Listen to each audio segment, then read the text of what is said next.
Good evening, ladies and gentlemen. Welcome to the last panel discussion of the first day of this year's Belgrade Security Forum entitled Enlargement Supporters and Opponents.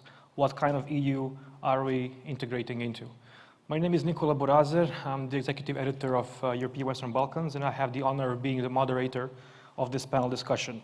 With us here, we have four panelists, two of which are joining us through Zoom, and two are here on my right side. Just a few technical issues before we begin.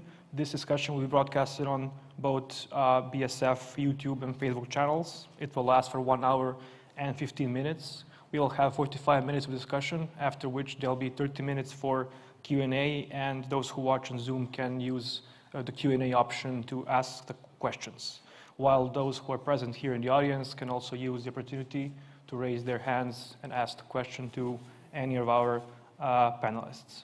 Our panelists who are joining us on Zoom today are Mr. Wouter Sweers, Research Fellow at the Klingendael Institute, joining us from the Netherlands. Mr. Patrick Zicherle, Analyst from the Political Capital Institute from Budapest. And here on my right side, we have Tena Prelec, Research Fellow at the University of Oxford and a member of the Balkans in Europe Policy Advisory Group. And Mr. Strahinja Subotic, researcher at the European Policy Center from Belgrade. So, welcome. Before I give the floor to my panelists, I would just like to briefly explain what actually encouraged us to hold this particular discussion. Namely, we frequently talk about political will in the European Union for enlargement. We often talk about the existence or non-existence of political will. But we rarely discuss what kind of political discourse is actually shaped inside the EU itself. Where is the Western Balkans in the let's say, political discourse inside the European Union, and how does it all affect the Western Balkans and enlargement? Who are the opponents of enlargement of the European Union in the Western Balkans? Who are the opponents? And are actually those who are in favor of enlargement those who are most helpful on this path towards membership in the EU, or maybe they are actually harmful, having in mind the events actually taking place in the EU, one of which is the expected reform of the EU in the coming years. Let me first turn to our panelists who are joining us on Zoom. Mr. Sweers, my first question for you would be, why are countries such as the Netherlands and France skeptical of enlargement? Is it only a matter of domestic politics where enlargement is unpopular for some reasons, or there are some other reasons why enlargement is seen as a risky move, maybe a necessary move by the European Union? Well, thank you very much, Nicola, for that question. I hope you can hear me well. I think why is the Netherlands skeptical of enlargement? I think it actually, the answer is not necessarily within enlargement, but it has mostly to do with the European Union itself and the Dutch position and the Dutch attitude towards the European Union, you know. We've seen with the constitutional referendum on the EU constitution in 2005 that the Dutch, well, for the first time, really questioned this further integration, the idea of an ever-closing union, and basically the tendencies back then in Dutch society were, and the reason why the Dutch said no in the end to this European constitution had to do with, amongst others, the euro and the introduction of the euro and the perception that prices had gone up and that we've lost some national control in that field, but also with the Big Bang enlargement round in 2004 and the prospect of Turkey joining and some fierce sentiments in society on migration, etc., and competition in the labor market. And I think that with this background, since that moment, the EU has only developed more and more in a direction that is not necessarily the direction that the Netherlands wanted to see. You know, if we look at the somewhat more recent times, we've seen that with Brexit, so the United Kingdom leaving, The Netherlands has lost a major ally, and the current rule of law issues in the EU also play a role. And I think that, yeah, from all of these developments, of course, in the Netherlands, the populist right has of course profited, and it has also contributed to these sentiments. But also the mainstream parties in the Netherlands have sought to retain their voters and have become somewhat more EU skeptical in general. So, for example, the Liberal Party of our Prime Minister Mark Rutte, when it comes to their position on the EU and their approach to the EU, they're really not the same party as, say, 20 and 30 years ago. And I think this skepticism of further European integration has automatically also translated to skepticism on EU enlargement. And well, when it comes to EU enlargement with the Western Balkans, with the Western Balkans, then we see that, of course, I mean, unfortunately, the region itself also suffers from some other things. It remains quite unknown in the Netherlands. I mean, there is hardly public discussion on EU enlargement and on EU enlargement with the Western Balkans specifically. And of course, the people-to-people links, so between people in the Netherlands and people in the region, also remain quite low. And this also means that some of these stereotypes are still there in the Netherlands when it comes to some countries in the region. So I think we should really see Dutch skepticism towards enlargement as part of the broader political atmosphere in the Netherlands when it comes to the EU and the Dutch approach to the EU. You mentioned rule of law issues. How does this current conflict about rule of law within the European Union itself affect discourse on enlargement? And for example, when you see these same countries who have problem with the rule of law actually advocating for enlargement, is this something that triggers, you know, the Dutch government, the Dutch public opinion about enlargement in that case, or it doesn't have any effect whatsoever? Well, I'm not fully sure. I mean, the rule of law, as we all know, is the one factor that the Netherlands is always hammering on in the EU. And I think that when I just discussed the sort of lack of a somewhat broader vision for the EU, well, the one vision that we see in the Netherlands is, of course, that rules are rules and that they should be abided by. So of course, the rule of law crisis, as I think by now we can call it within the EU, does have an effect also on the Dutch attitude towards the EU, and there is quite some concern about what's happening in well, the prime examples that are always named are Poland and Hungary, but of course we've also seen other countries in the past months and years where well, rule of law is under pressure, and I think that automatically this means that well, politically, political actors in the Netherlands also become somewhat more cautious to well, invest political capital in defending or well, arguing in favor of further EU enlargement. So yeah, the situation within the EU, I would say, surely plays a role. Thank you, Mr. Zweers. Let us go to Budapest for a moment. Mr. Zichele, how do you see, what are the main motives for Orban's support towards enlargement to the Western Balkans, especially enlargement when it comes to Serbia as a country which is often singled out by Prime Minister Viktor Orban as a country which would join the EU in the near future? So where does this support come from, and what are the main motives for this? Well, thank you so much for the question. So first of all, let me say that Hungary has genuine interest, first of all, in integrating the Western Balkans into the EU. Like, Hungary learned very early on in its democratic history that instability in the Western Balkans can cause national security problems to Hungary as well. So there's this very first layer.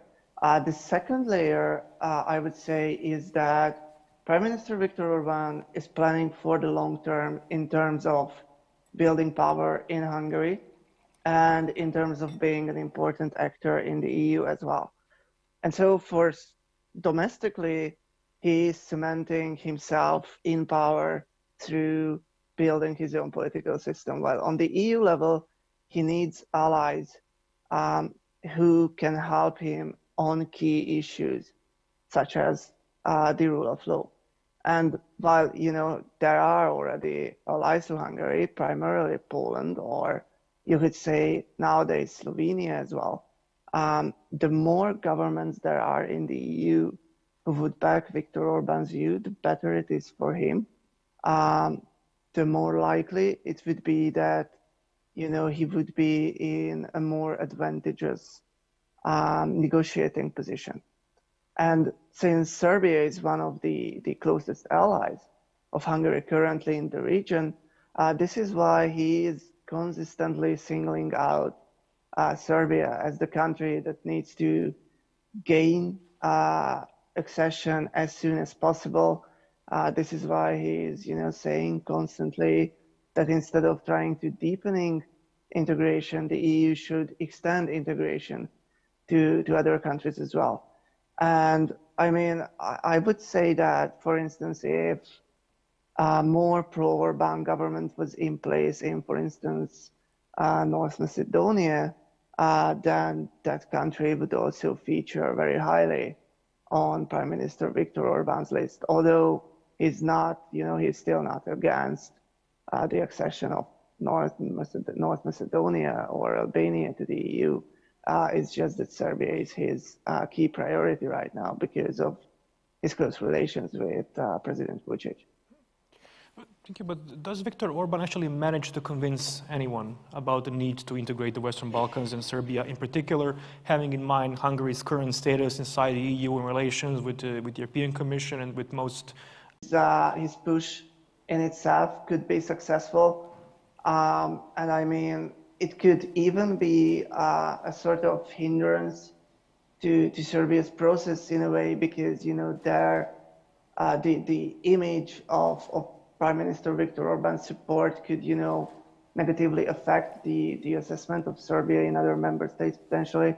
Which is why I would say that it would be much better if, for instance, the V4 had a common position on it and all four countries could back it and all four countries could, you know, push the same narrative and try to, you know, influence European level discussions towards the same direction. Thank you very much. We now turn to Belgrade, to our panelists here present on my right side. Ms. Prelec, how do you see the Liberals' interest in enlargement of the European Union to the Western Balkans, if there is such a genuine interest? Thank you, Nicola. So let me start by restating the obvious, which is that EU enlargement today is not issue number 1, nor number 2, nor number 10 in the European Union.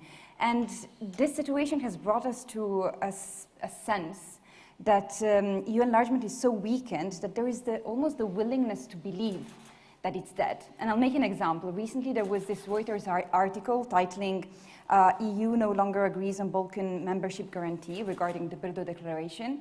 And it was enough to see this title to set Twitter ablaze. There were a lot of takes saying basically, yes, we knew it all along, EU enlargement is dead. So what I want to say is that there really is a sort of confirmation bias. There is a dynamic in which there is a willingness to believe that enlargement is no longer at the table. And I find this interesting from a psychological point of view, but also quite worrying, because it brings us to a collective action problem, that if you don't believe that EU enlargement is there, it's much more difficult to make people actually believe in it being there at the end of the line. And also, it's not only the citizens who are losing trust in it, but even the the experts and the policy community that is supposed to keep the narrative alive. So the picture, of course, is more complex. I do firmly believe, as also we heard earlier on today, that there are pro-democratic voices in the EU that care about the rule of law in the Western Balkans and that want a model of EU enlargement that is transformative, that is something that brings the region closer towards EU values. But the issue really is that today these voices are muted, and those that are stronger in terms of EU enlargement are exactly those that we have been discussing in this panel. So that's why this conversation is so important. They have been taken over by Hungary most of all, and by other models that are less the kind of transformative EU enlargement that we envisioned at the beginning, and more towards a transactional type of approach, more towards an approach that sees the EU as giving funds and perhaps to reinforce rent-seeking structure, and basically takes us further away to what was supposed to be EU enlargement at the beginning. So what can we do? I think it's clear that there is this type of let's say, authoritarian axis of autocratic tendencies learning from each other. For instance, the Freedom House report on nations in transit last year talked exactly about that, how autocrats all around the world really are starting to learn from each other, are starting to take techniques on how to control the media, on how to control the judiciary, and basically to ensure their longevity in the long run. So this is happening to a certain extent, and we need to be aware of it. But at the same time, I think that we can subvert this dynamic by working on a democratic axis, so on a transversal type of collaborative approaches that really look at potentiating some of the positives that can come from EU enlargement, and that also the EU can get from the Western Balkans as well. And I'll mention only a few. One is, of course, the issues regarding the environment, green issues that luckily are now stressed, are front and center. And it's really encouraging to see how not only MEPs from the Green Party, but also from other groups in the EU have been paying attention to these issues in the Balkans as well. And it's encouraging that this will also be part of the Conference on the Future of Europe, of course. Then there is immigration. We talked a lot about immigration as a huge issue in the Balkans, and to a certain extent something that goes in favor of EU countries, because they do get a lot of young and educated workforce that participates in their economies. I mean, the numbers are really staggering here, but I also think that sometimes they can be slightly misleading, and I'll just make a very anecdotal example.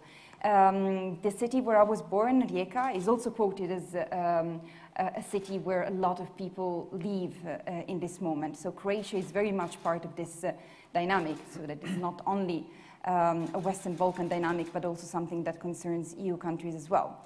And yet I also see, again, very anecdotally, that there are a lot of not only returnees, but even people from elsewhere in Europe or elsewhere in the world making use of the new digital economy of flexible working to come and work in this part of the world. So I think there are some dynamics that can be potentiated and used in this sense.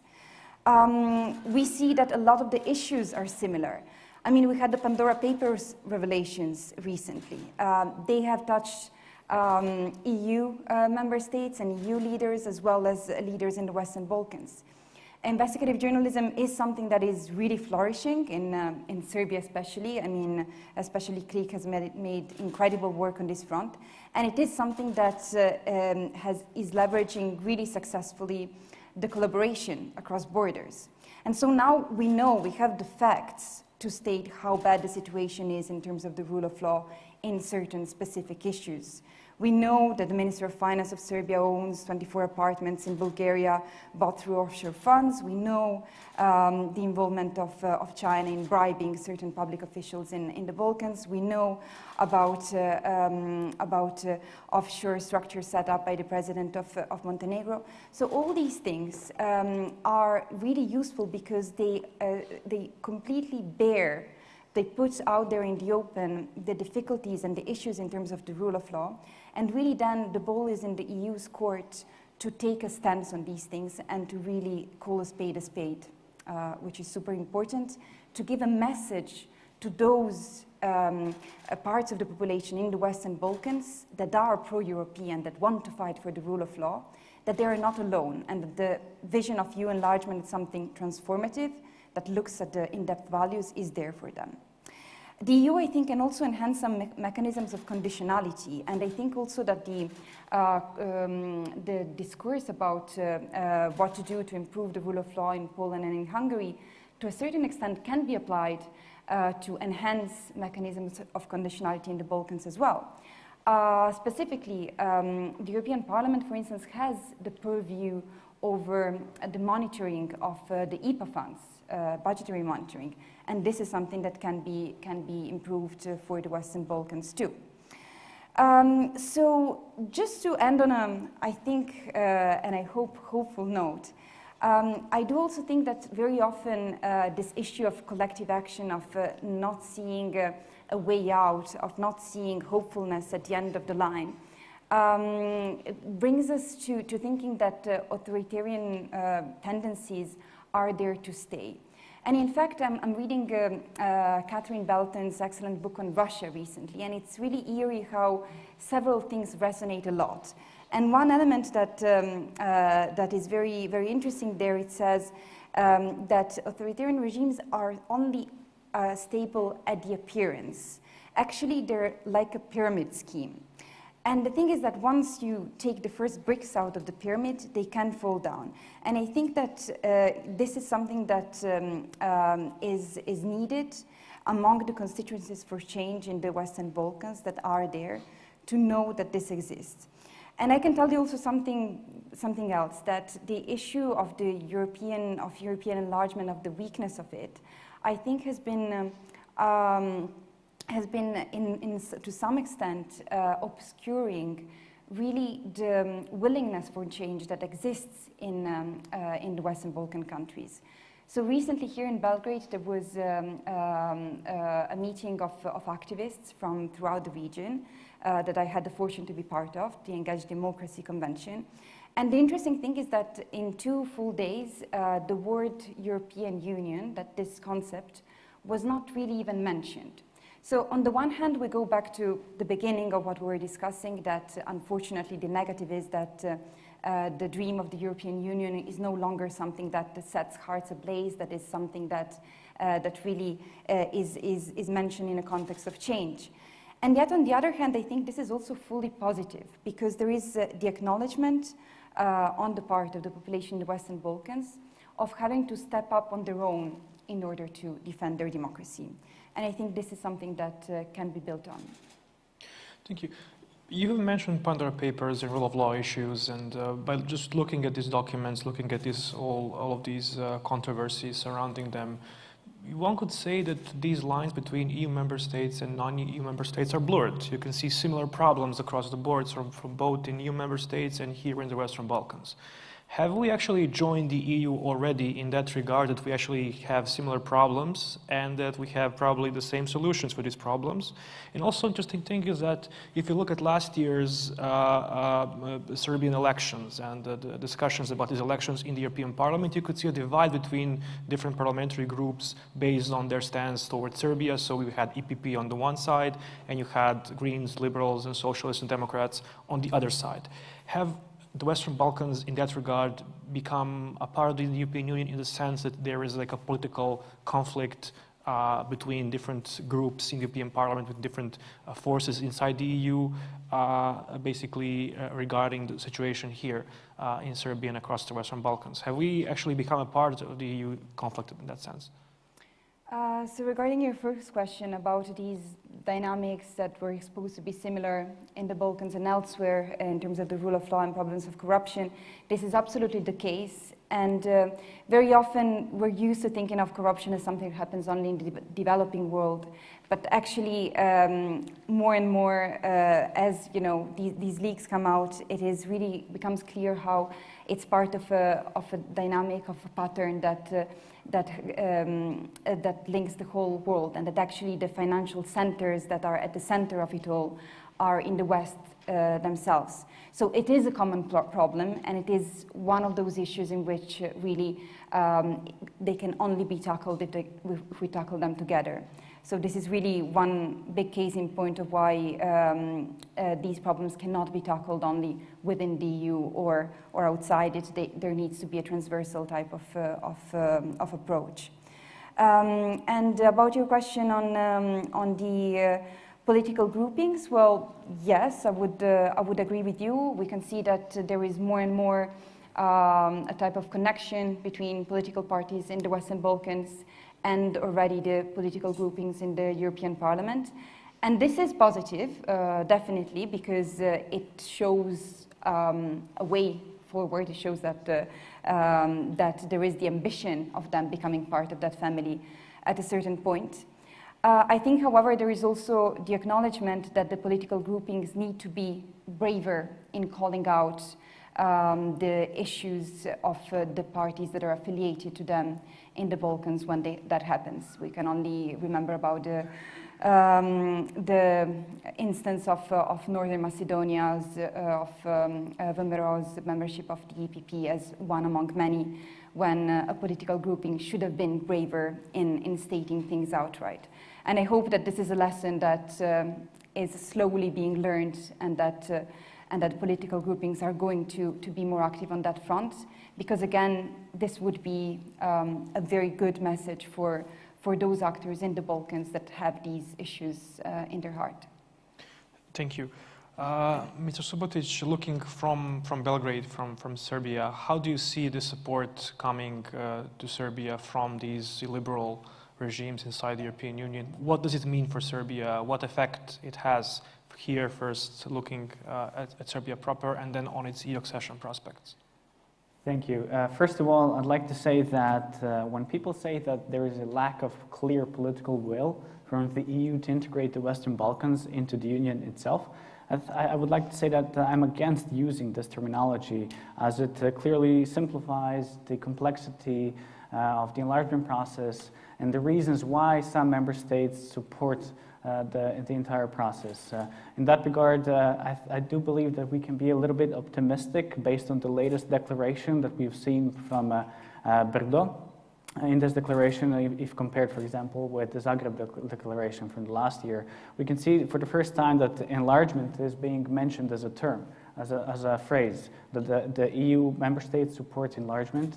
Previous declaration didn't have this. They used to talk about some vague concept of European perspective. So in that regard, for me, this was quite an encouragement, which showcases that even those skeptical member states are willing to make subtle but important changes when it comes to addressing this important EU policy. At the same time, this declaration also puts on a higher prioritization and the issue of rule of law.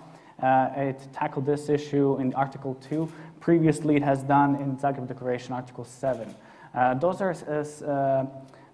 Those are articles which should be read in between the lines. So how the EU prioritizes and puts the numbers between each article showcases that their intention is in the future to put even stronger focus on the rule of law. I'm not saying that this will definitely be the case, as sometimes the EU is slow and requires a complex decision-making process, but I'm just trying to send the message that actually we don't need to be that pessimistic when it comes to assessing the political will. Finally, to conclude in this declaration and assessment of political will, I think it's also encouraging to note that the EU member states have decided to be more direct and vocal when it comes to requiring Western Balkan states to recognize its assistance and investment to those countries in the region, particularly in the context of the increased activities of countries such as China. The previous declaration only stated that in Article 5 that the EU deserves acknowledgement. Now it says that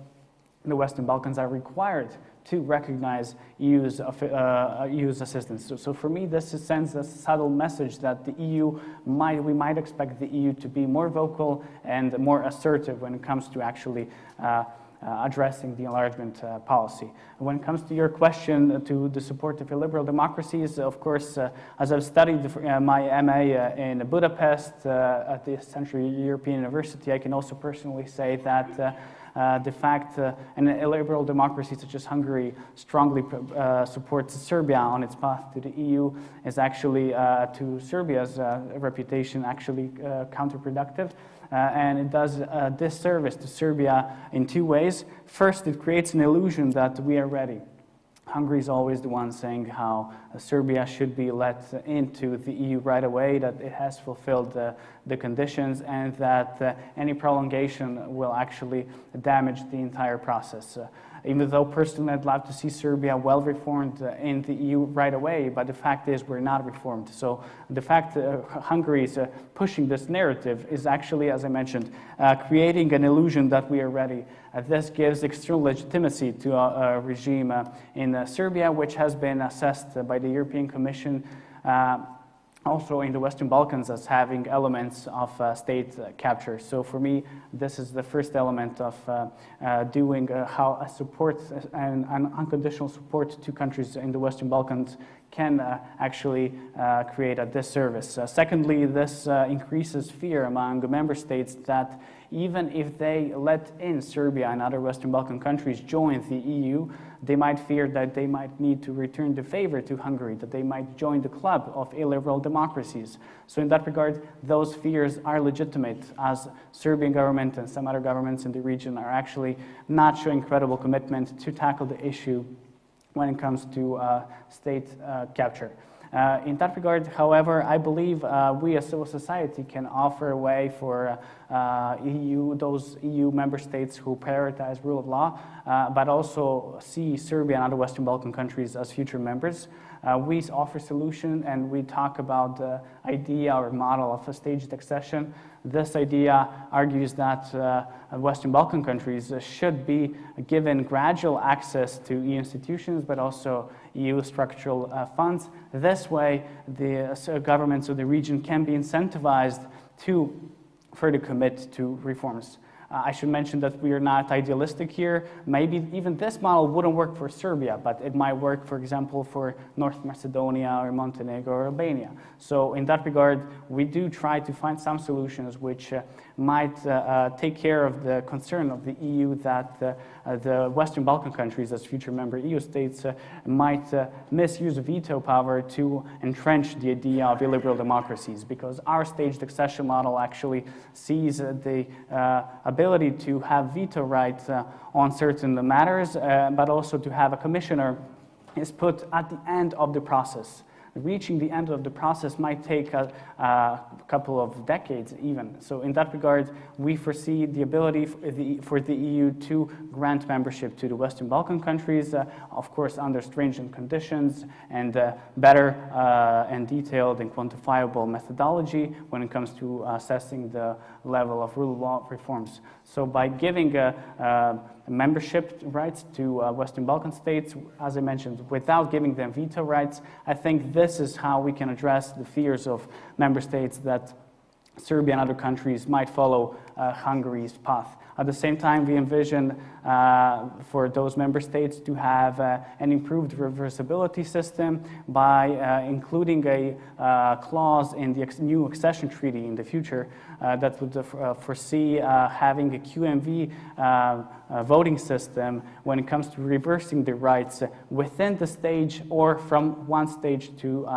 another. That is, member states, in that regard, the conventional member states would not need to fear of having Serbia and other Western Balkan countries following a path of becoming full illiberal democracies. So that's it for now.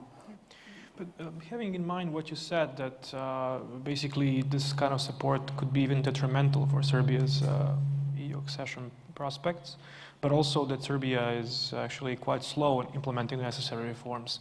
Do you have the impression that maybe Serbia is hoping or waiting for a different kind of EU integration model to emerge, or a different kind of EU to emerge for it to join the European Union? That's an interesting question. For me, it seems that for this government in Serbia, the status quo allows it to use it to maximize its own benefits. So this way, they can always blame the EU to their audiences for not doing their job to accept us as members. as you know, as a state captured, as a country that has state capture, it's easy to manipulate citizens with tabloid links with the government. And in this regard, we're not to blame, but it's actually the EU. So in that regard, the status quo is something that would work the best for such a neoliberal regime which we currently have. However, we as civil society often call the EU to better integrate Serbia and other Western Balkan countries into the debates when it comes to the future of Europe. I think this is a perfect opportunity actually to give rights to citizens to broaden their scope when it comes to gathering information on the EU and how Western Balkans can actually act as an essential piece of the puzzle when it comes to developing and sustaining the European future, but also the European strategic autonomy. Thank you. Now we go back to the Netherlands. Namely, we have now the new methodology adopted last year, which is not quite yet implemented, but we basically already see how it will look like. And we also have these discussions about the reform of the European Union. We can often hear how we should wait first for the reform of the European Union before there would be any new enlargement rounds. This was one of the positions actually advocated by French President Macron on several occasions. How do you see the enlargement in this regard? Do you expect that after this reform of the European Union is actually implemented in the coming years, will there be more space for enlargement? Will there be enlargement, or will there be a different kind of enlargement? How do you see this in this context? Well, thank you very much for that question, and I surely think that of course the moment when the EU starts to function a bit better itself, and where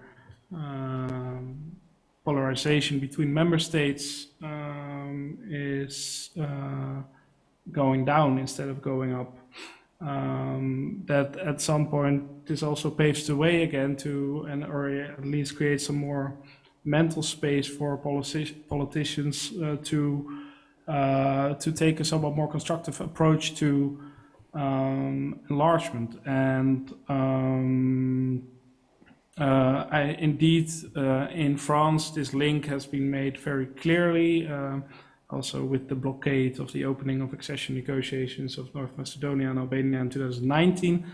I think we didn't necessarily see this link in the Netherlands, or not as strongly at least. But of course, all of that did result in the development of the revised accession methodology, which in a way also holds some important adjustments that can improve the functioning of the whole enlargement process. But there I would really like to state that I think that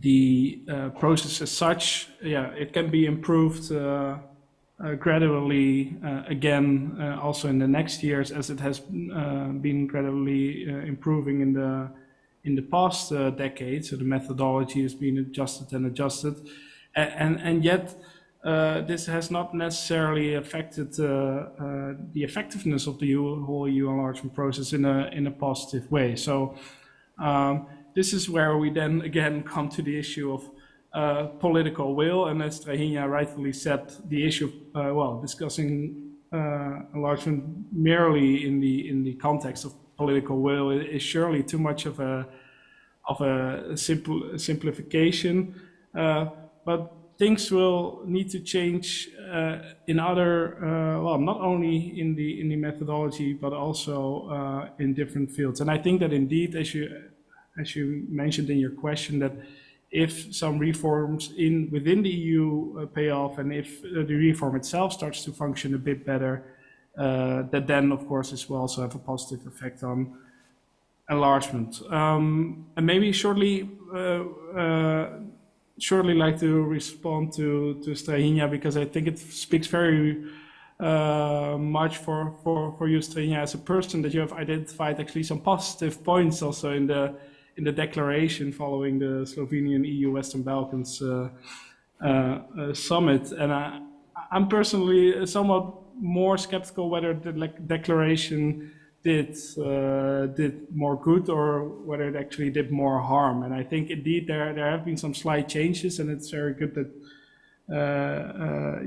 which you also mentioned. But yeah, at the end of the day, I'm still questioning a bit: do they really signal some convincing? Does this declaration really signal convincing support to enlargement? Then let's hope that in the next declaration we will see support not only to the enlargement process, as it was now discussed, or it was now part of the declaration, but that there will be support for enlargement in general, or for the accession prospect of the countries in the region. Thank you. Going back to Budapest, namely you have mentioned the Visegrad 4 countries, and we all know that all Visegrad 4 countries have been strong supporters of enlargement in the Western Balkans, regardless of the type of government. Even the governments have changed, but this support was constant. Can we somehow make a difference here between illiberal regime support for enlargement and V4 support for enlargement? Because sometimes people tend to confuse the two and then somehow refer to the V4 support being negative as such. But we know that this is not only related to this kind of, let's say, political differences that maybe exist inside the EU itself, but has to do with interests of these 4 countries. Can we somehow make a difference between the two? And if yes, how can we actually, what's the best way to go do it? Well, you know, as far as we can see, the sort of V4 group's opinion on enlargement is mainly just, you know, a couple of very vaguely worded statements on, you know, the group supporting enlargement. I don't see, you know, a united strategy from the V4 on how to either enhance this process within the European Union, or how to, you know, help Western Balkan countries proceed further in their you know, own accession processes. So, you know, because we talk about the V4 as if it was, I mean, often talk about the V4 as if it was some sort of united group, but, you know, there are numerous differences between V4 members on, let's say, foreign policy, for instance, or on their approach to the rule of law. And so I feel like that this sort of common thinking that's missing on many other topics, except for mainly migration, is also missing on the EU enlargement process. And yet it would be extremely useful to all 4 countries if they started developing their own views on this and start strategic thinking on the enlargement process. Because, you know, if they all threw their weight behind one common narrative, they would or could be seen as stronger actors on this issue within the EU. Thank you. Mr. Prelec, do you believe that these, let's say, liberal EU member state governments are actually afraid of new Orbáns coming inside the European Union when enlargement takes place in the Western Balkans? Is it a genuine fear that exists among these governments, or it is, let's say, more of an excuse why enlargement is something which should not be pursued at the moment? Well, I wouldn't call it outright fear because of this very issue, because I don't think enlargement is going to is an issue that is so pressing at the moment. And yet there is definitely this concern. I think I don't know if Wouter will agree with me, but I think that countries such as the Netherlands that put such a big focus on the rule of law are looking at these ties and these dynamics with quite a lot of worry. I also think it's interesting that to a certain extent what was the role of the UK in the Balkans has been taken over by Hungary in a twisted way. So The UK was always very much a proponent of EU enlargement, and everybody was always wondering, oh, how come, since the UK has always also not been very much in favor of the EU as a political actor. And the answer is, of course, because of this very reason, because by enlarging the club, it was possible to sort of water it down politically. So to a certain extent, Hungary is kind of doing the same in this moment. It is suggesting itself as a proponent of EU enlargement and very strongly wanted to have the DG NEAR, so the Directorate for Enlargement. But of course, the worrying thing is that the model of how enlargement should work was very different under the concept of what the UK was proposing, which, in my view, really had many positive aspects in the Western Balkans in terms of fostering pluralism and the media and the rule of law, whereas, of course, the Hungarian model is a bit different. So the loss of the UK is unfortunate in this model of in this new, let's say, forceful or a very outspoken view of EU enlargement. And I think here there are some actually some silver linings and some low-hanging fruit that is completely being missed in this moment between the EU and the UK, because the UK is trying still to have this kind of role in the Balkans, and yet due to Brexit and the whole very thorny process, there seems to be a breakdown of communication among the two. So my point here is, you know, to go back to your question, actually those pro-democratic governance, as we call them in the EU, so those actors and those voices that would like to see a more democratic version of enlargement would really do good to think a bit out of the box and see how to leverage these partnerships that are very natural with the UK and with the US, which in this moment I think are underappreciated and under-leveraged.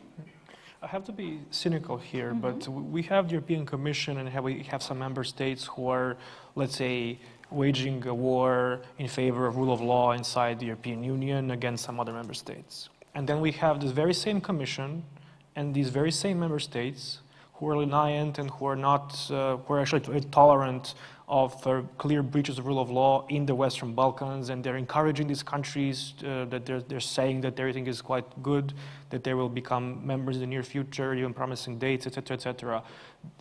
How do you explain this paradox of stabilitocracy if we have this in mind? Is this because actually they're aware that enlargement will not take place?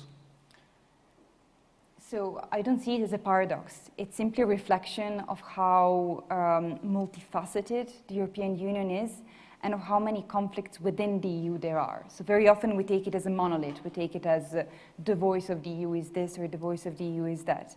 And this is just one of the theaters through which this complexity is exposed. And indeed, I agree with Strahinja that that the Hungarian model, and after after Fidesz's exit from the EPP, Hungary is actually losing some traction within the EU. So it might not be outright actually a very good partnership for the Serbian government if the willingness to join the EU in a short term is genuine. And in that I also agree with Strahinja that there is some cynicism there, because the status quo is also something that suits the government. So bottom line is there is a conflict within European actors, and I think that also what we've seen with the progress reports, with the country reports being delayed quite a lot, also lays bare this conflict of different visions of how enlargement should take place. Thank you. Mr. Subotic, what is your impression about, has the EU learned anything from previous rounds of enlargement? Is this the reason why things are occurring the way they are right now, because the EU has actually learned some lessons, now they try to do things differently? or it is actually a matter of not learning any lessons and making the same mistakes all over again? I think the enlargement is not the same as it used to be because the union itself is not the same as it used to be. Ever since the Lisbon Treaty came into effect, the EU became legally more complex. Ever since then, the number of legal acts has been increased.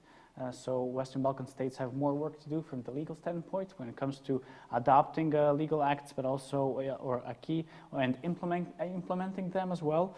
The enlargement is not the same because now we have opening benchmarks, interim benchmarks, closing benchmarks, which, for example, previous cycles did not have to that extent separated.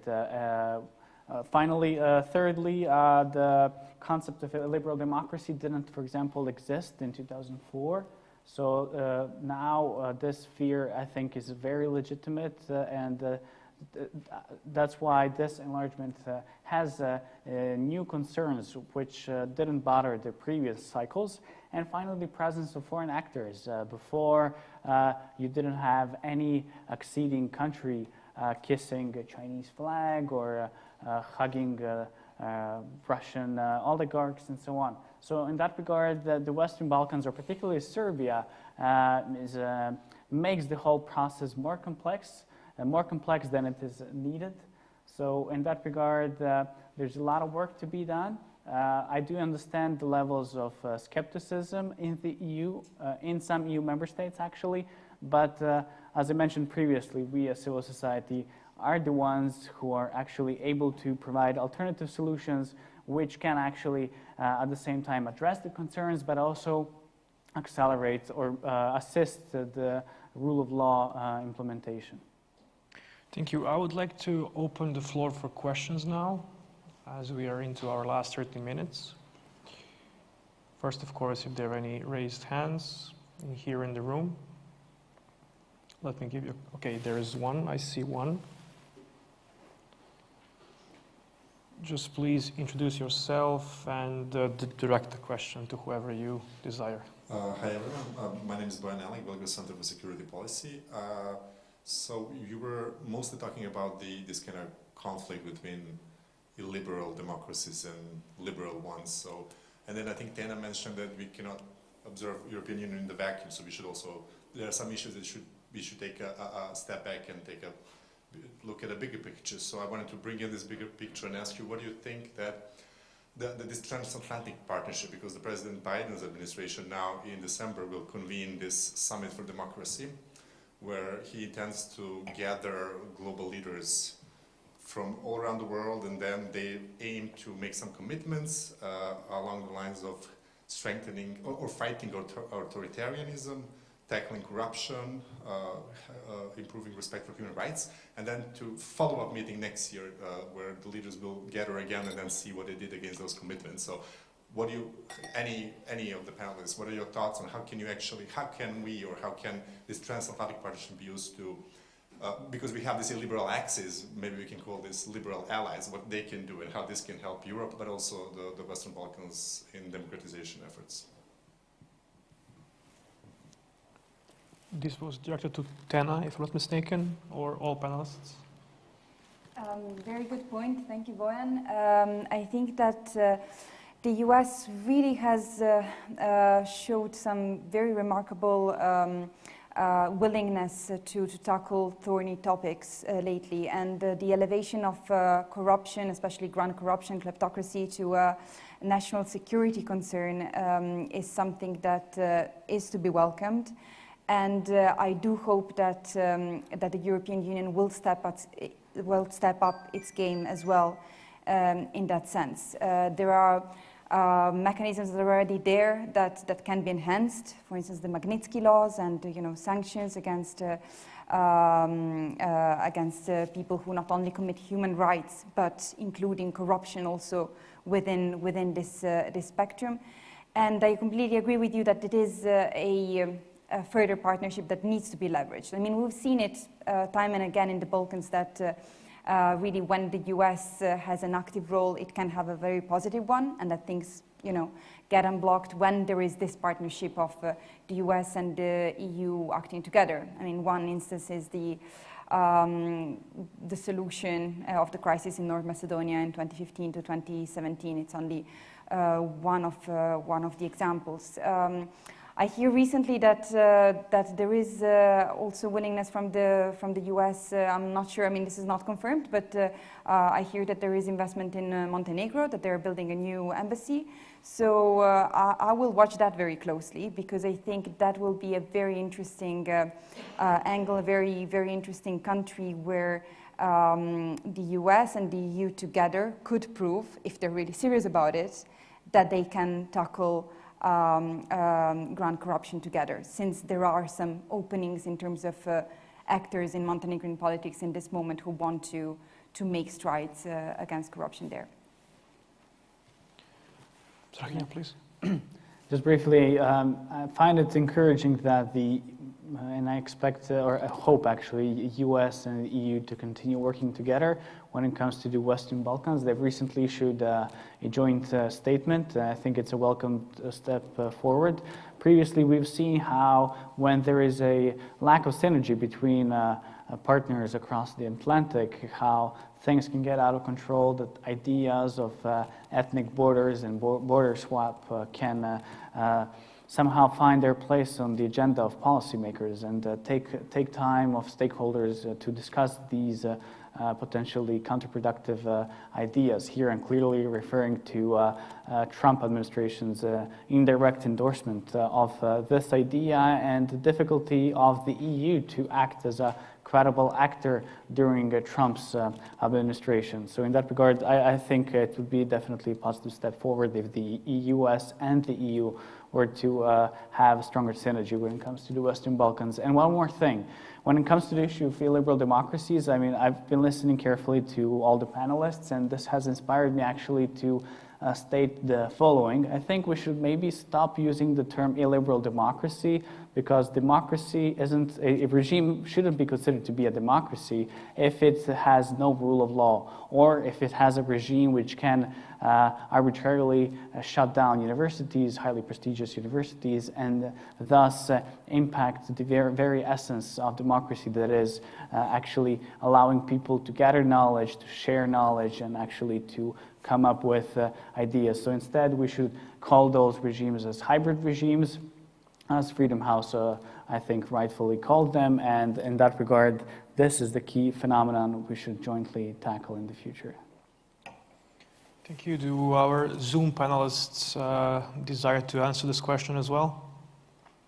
Or should we move on? You can raise your hand if you would like so I would know. If not, we can go on with the questions, of course, if there are any. Are there any questions here from the audience? Okay, none for now. If there are some through Zoom, I would like somebody to let me know. In the meantime, we will continue here with our discussion. So, having in mind everything we spoke about, and one could understand that there is a very complex political dynamic taking place inside the European Union, where we are not that important as we maybe like to be, but we are somehow part of this whole process, and problems of the Western Balkans in our different ways connected with the problems the European Union faces at home. Having this in mind, I would like to ask all of our panelists one question. Who do you see as the true supporters and the true opponents of enlargement of the EU to the Western Balkans? So not those who are, let's say, more critical or less critical, but whose efforts are the most important in that regard to actually help the Western Balkans on their path towards membership in the EU, and who are those whose actions are actually detrimental to this process, regardless of what their rhetoric might be. Mr. Sviris, let's begin with you. I see the raised hand. Thank you. And this is, of course, a very dangerous question to answer, to tackle. Of course, it's a very dangerous panel. Yeah, but the question made me think on back to the Reuters article that Tena also mentioned earlier on in this discussion, which was published in the run-up to the EU Western Balkans summit in Slovenia, which also spoke of these, and I quote, it spoke of these wealthy Northern European countries that are not interested in an enlargement. And back then, I immediately thought that these kind of stereotypes are unconstructive, and also that while politically, when it comes to the Netherlands, for example, there may be some truth in that, the picture is more nuanced, and it connects quite well to your question, because if you zoom in on the Dutch position again, and this is basically the context that I know best, so that's why I'm talking about it a lot. Excuses for that. Anyway, when you zoom in on the Dutch position, you see that apart from this political atmosphere, right, which is very critical and which is very reluctant, I do see in my contacts with Dutch policymakers, for example, people who are very motivated and who work very seriously on EU enlargement, and who are also constantly searching for a constructive approach.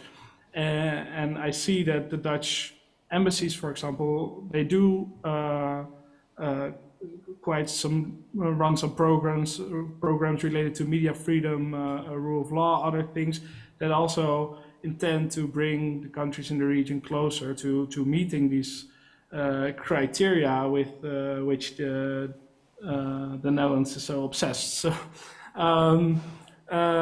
I think that yeah, who are the real supporters, or who are the countries that have a positive impact? I wouldn't say, I'm not going to say that the Netherlands is the country that has the most positive impact. The political atmosphere is really doing too much harm to that.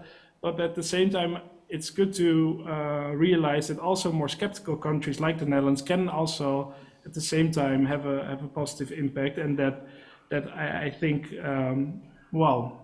stereotypes such as we saw in this Reuters article on wealthy northern countries are in any case not really constructive in bringing the debate forward.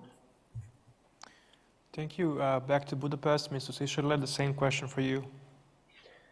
I would say that it's going to be extremely key how the soon to be inaugurated new German government, well, if coalition talks yield a result between the socialists, the Greens, and liberals, how they would approach enlargement, because Germany has never, they haven't been on the side of what we would consider the harshest critics in this sense, and we will have to see how this changes, because of course the Greens and the FDP are more critical of the rule of law, which might mean that they would push Western Balkan countries to achieve reforms swifter, but they are also more critical of Russia and China in foreign policy, so they might be more vocal supporters to sort of avoid giving a void much further to China and Russia to fill in this region. And I mean, I would also say that we've already talked about this, but the V4 are generally positive on EU enlargement, but they do need a common strategy and strategic thinking on this issue, and to come up with a unified method of helping this process. Thank you very much. You also made a very interesting point about Russia and China. We haven't included them yet in this conversation, but we will do it now, so forth. Tena, how do you see who are the supporters, who are the opponents of enlargement? And also, additionally, what do you think about this particular argument that pushing the countries too hard could make them turn against the EU, or turn towards Russia, China, or other geopolitical actors? Is this a danger, or it is actually more dangerous to just leave them be as they are for the long term? Thank you. So I very much agree with Wouter in saying that those who are nominally the vocal supporters of enlargement versus those who are enlargement skeptics, so-called, That does not map neatly on which are the countries and the actors that support a positive transformation, a positive enlargement of the Balkans and not. So for instance, Sweden is not an actor that we mention at all usually in enlargement, in an enlargement context, and yet Sweden is investing quite a lot in issues related to the rule of law in the Balkans. Other actors are better known. Aside from the Netherlands, we have Germany, we have of course the US with the US8. We have Italy that is quite active in the law enforcement sphere. So all these countries, they do act unilaterally. But also I think it's worth noting that at the end of the day, the most of the funds come from the EU pot. So it is a concerted effort, and we must not, sort of forget about it. We're talking about individuals, et cetera, but at the end of the day, it is the whole, the funding from the EU that is used for issues of rule of law and so on and so forth. And another thing that I think is worth mentioning is that, it's difficult to talk about which are the countries that are supporters and which are not, because often it is a matter of playing to the domestic public. So, we're used to thinking about France as a very enlargement skeptic country, as a country where the citizens are not in favor of enlargement. And yet there was this research by the Open Society Foundation that showed basically how this is a non-topic, that this becomes a topic only in the moment when politicians leverage it and bring it out in the open, much like Brexit and the EU for the UK. So there is also this opportunistic moment, and it can change through time.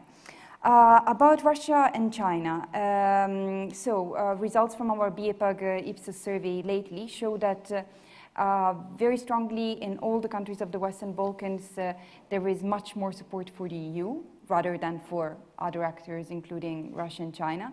And the only country that is an outlier in this sense, as in many other aspects, I'm afraid to say, is indeed Serbia. So this tells you how important, how instrumental is the role of the political elites of the individual countries in presenting and shaping the opinions of their citizens towards a specific actor or not. And does it leave the leeway for other actors to act in the Balkans if the EU, if the dream of EU accession weakens? Of course, yes, absolutely. But it is always mediated through what the political elites, who often control the media space, implement on the ground. Thank you, Mr. Subotic. Right. Where to start? Actually, you mentioned, Nicola, the approach, leave them be as they are. When it comes to perception of some member states, that they wouldn't like to push Serbia too much, leave them be as they are, in order not to provoke it and push it further to the east to China and Russia. But I would actually argue that this is a misconception, because actually the current approach is what has led Serbia into the arms of China and Russia.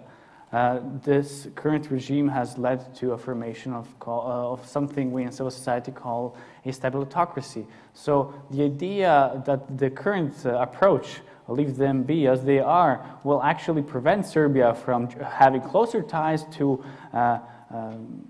countries such as China, I think this should be considered to be an illusion, particularly as Serbia has not only been developing political and economic ties with China, but also security, IT, but at the same time social ties. We've seen that in the area of health in the past year has been the key year for Sino-Serbian relationship, which has been built on their comprehensive strategic partnership, something Serbia is the only country to have with China when compared to the other countries in the region. So current approach is what has led Serbia to freely play both sides and reap the benefits of having the EU as the biggest investor, but at the same time having China to be perceived as the biggest investor or one of the biggest investors by the citizens. So that's why I would actually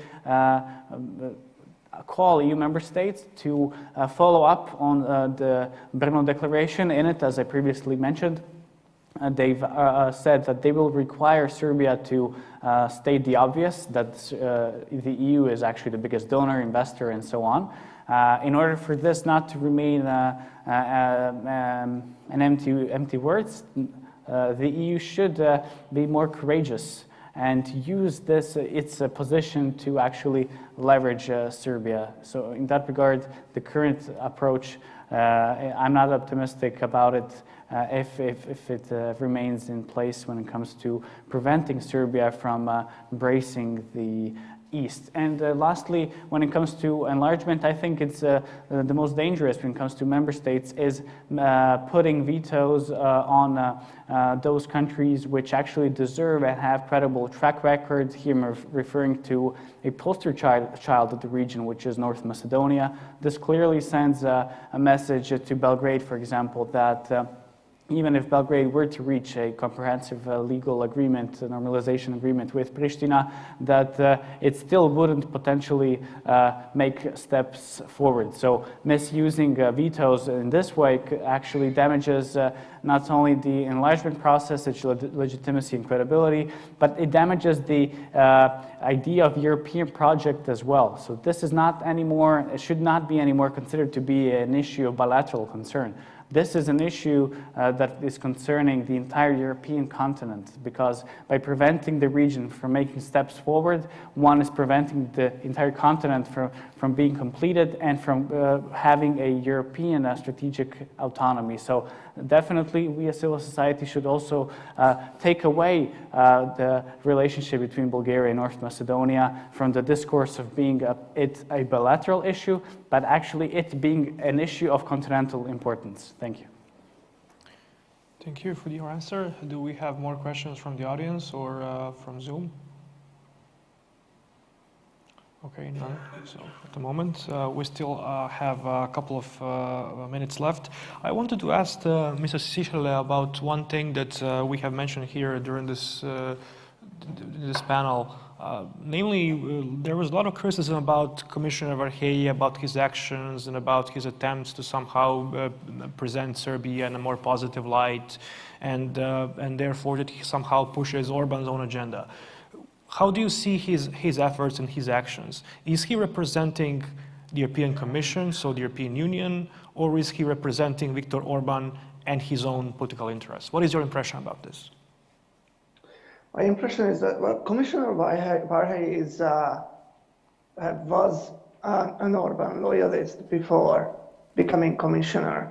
But we must also understand that he alone and his DG alone cannot, influence Commission policy completely. So the College of Commissioners must, agree to their proposals. But yeah, I mean, I would say that he still has, the Hungarian government's interests in mind, because if there are clear signs of him favoring Serbia, which I think there are, and I've also read the media information that says there are, then that's clearly going with Hungarian priorities over potentially other top priorities for the EU, which is, well, in my view, is currently solving the dispute between Macedonia and North Macedonia and Bulgaria. So in this sense, I do feel that there's some sort of schooling towards Hungarian interests in his work, but he cannot just make decisions alone. So. Thank you. Going back to the Netherlands, so 2 years ago when Mr. Varhelyi was appointed as the commissioner, actually when Hungary was given this portfolio, there was a lot of controversy about this decision. Now we are like 2 years later and we could see some effects of it. What is your impression? Was the fact that Hungary was given this particular portfolio, does it mean anything? Was it a coincidence? Is it some kind of a message that enlargement is not really that important, so Hungary can have it, and because it will simply not happen? Or there is some other motive behind Hungary being given this portfolio? And also, if you look at the current situation in the European Union, do you see that the very fact that Hungary has this portfolio is detrimental or not detrimental to the Western Balkans accession prospects? Well, thank you for that question. And I think it's for me, it's very too hard to assess the exact motivation behind the decision to attribute this portfolio to Hungarian commissioners specifically. But what I can do is assess the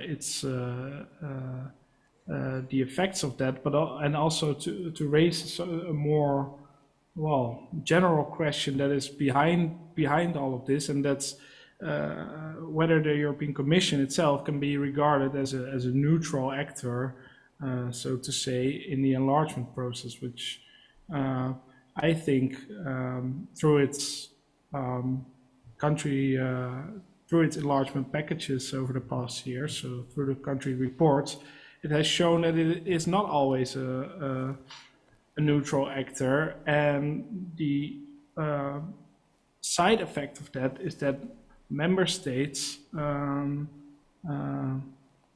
such as the Netherlands, go and make their own assessment. Okay, is a country ready to open a new chapter, for example,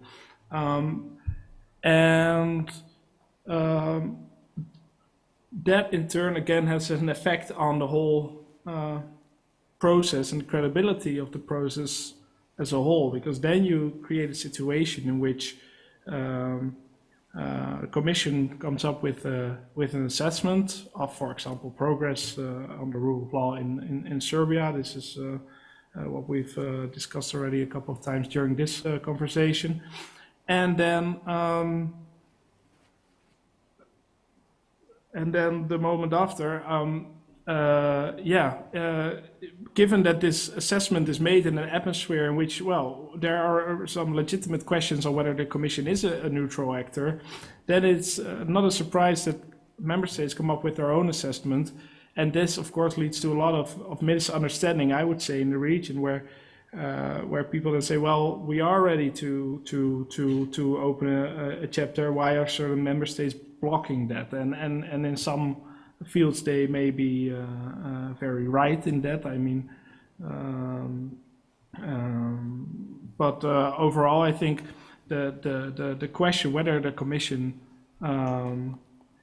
is in my opinion, the Commission should play the role of this sort of more neutral actor, which in its Commission reports, in its country reports, clearly states, objectively states the progress that's being made, and then in doing so, after summing up all the progress, then concluding on that and assessing, somewhat more politically, but not fully politically, assessing, so what does this tell us about the overall direction of reforms processes in the different countries in the region. And this is something that in the past years, I think the reports, we have not seen that fully in the reports, and that's that has had very negative effects.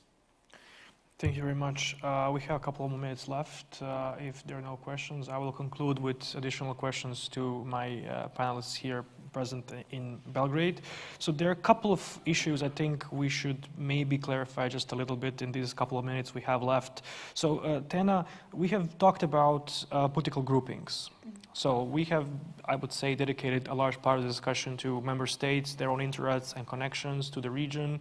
But we also see that political groupings have very strong connections with political parties here in the region. We see, governments belonging to certain, let's say, political groupings are more tolerant to the governments who are like their, let's say, political allies in a way, ideological allies.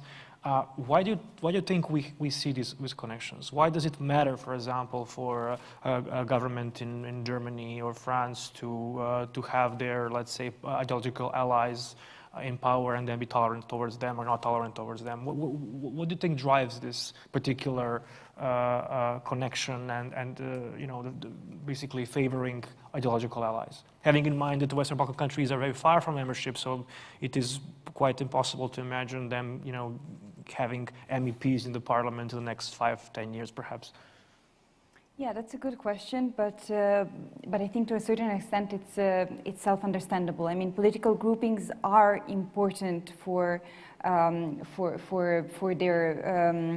outcome of these parties within the European Union, and their links with the countries of the Western Balkans are important to them in this way as well, because they are going to shape the enlargement process, and they will be able to.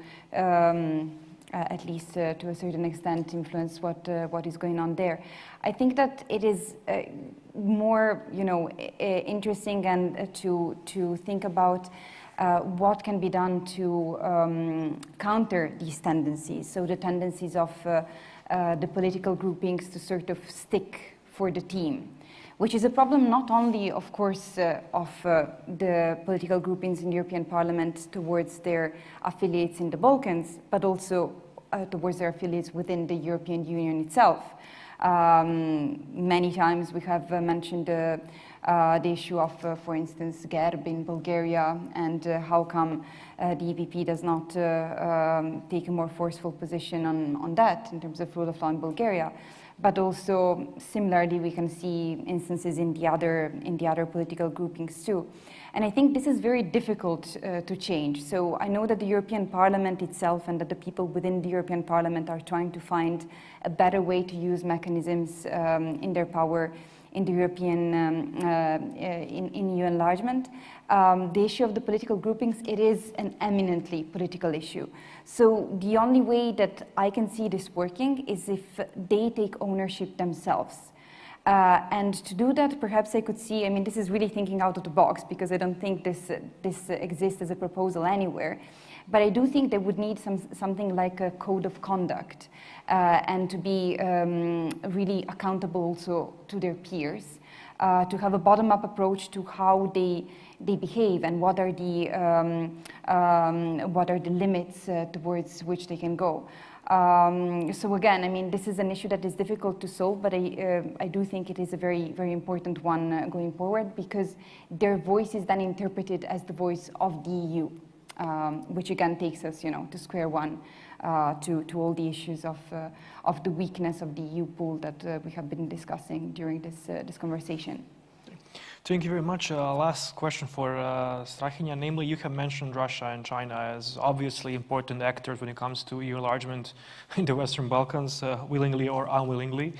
When you look at their influence here in the region and the impact their influence has on EU enlargement, would you say that the actions of these two countries are detrimental to the process of EU accession?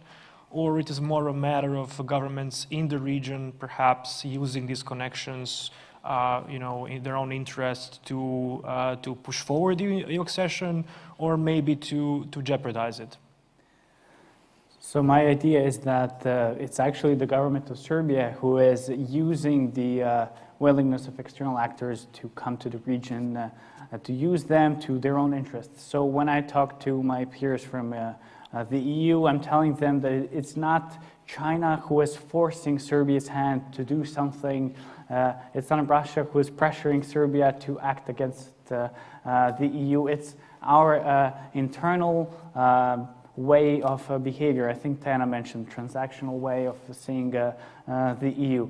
We've seen, for example, the party leaders in Serbia saying how they share the same values as the communist and worldview as the Communist Party of China. So going back to political groupations and the code of conduct, I think the EPP, for example, should consider actually putting some sanctions when it comes to having the rights to attend the meetings at their plenary sessions, or even potentially kicking out those associate members from their meetings and from their belongings at all. The EPP has long feared of the consequences of kicking out Fidesz, and they've done it, and nothing hugely happened. The EPP still stands strong. So by using this leverage as another means of actually threatening to kick them out in order to draw some concessions, in order to change behavior, the EPP would do a great service to those who advocate the necessity of having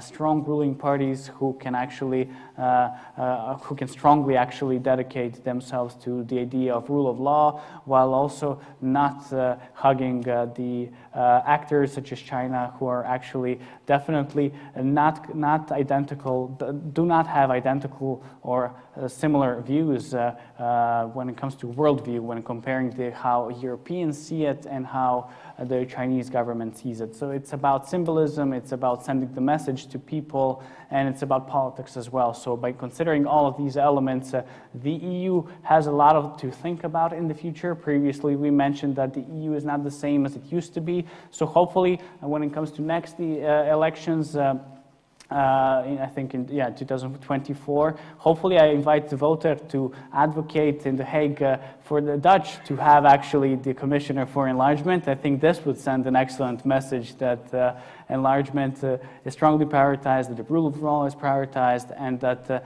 dancing with regimes from the East is not going to pass unnoticed. Thank you. Great idea. Well, thank you very much for your answer. And now I would like to thank all of our panelists for their valuable time, especially at such a late hour. And of course, all of you who have attended this panel discussion, both live and those who are watching us on Zoom, Facebook, and YouTube channels. This will be all for today's Belgrade Security Forum, and we're continuing tomorrow at 9 a.m. with panel discussion, 15 years of Serbia's participation in Partnership for Peace. Thank you once again, and see you tomorrow on the second day of the BSF.